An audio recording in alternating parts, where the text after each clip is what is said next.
तर नमस्कार मित्रांनो, मी तुमच्या सर्वांचा लाडका ब्लॉगर रंजा। आज आपल्याला नागोबा निमित्त सकाळची शाळा होती। सकाळची शाळा करून आलो, कपडे बदलली। आता मस्तपैकी आपल्याला काम आहे। काम काय आहे?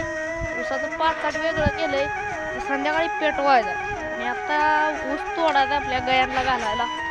ऊस संपत आलाय, खोडवं राखलंय पाचट जाळून खायला घालून चांगलं त्याला आणायचं डबल खोडवा। काय असं इकडं ऊस आहे, इकडं असं पातळ वेगळं गेलं, इकडं जास्त गेलं खालचं पातळ पेटवायचं आहे। असं मोकळं केलं ते 3 सारे संध्याकाळी इथं पाणी बिणी आणून ठेवणार आणि पिकवणार।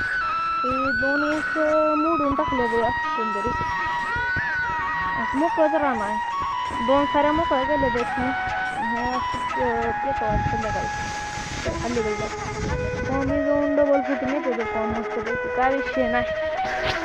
कष्टप्रमाणे चालू आहे, यश भेटलंच पुढे जातंय पुढे। मॅरेथॉन वाज तर तुम्ही लाईक करा, फॉलो करा आणि सपोर्ट करा।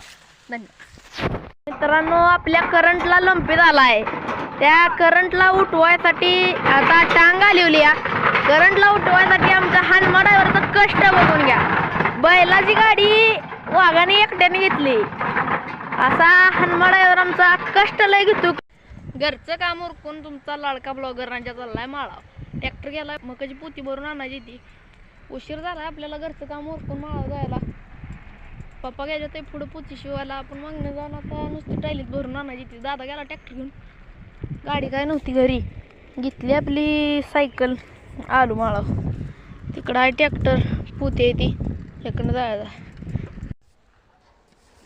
नाही घालता ट्रॅक्टर ती माती सांडलेली, त्याच्यामुळे वरनं वाकळांचा तडू टाकून घेतला। मका भरून आलोय घरी आलोय मस्त पैकी का ट्रॅक्टर लावला दारात। इथनं मका न्यायच्या आत पुती 10-12 पुती आहे ती ट्रॅक्टरात वास पुढं घ्यायला लावलाय। खाली आधी काय आहे का बघितलं, इकडे एक होता आंतुल्या, त्याला असा वाढला माग, अजून एक आत घुसलाय, मरायचं आहे वय। हळू वाढलं बाहेर, इकडं ढकललं त्यांना, तर इकडे घुसलं। वाहनं सुद्धा दारात लावायची निगा ठेवली ना त्यांनी, त्याला चालू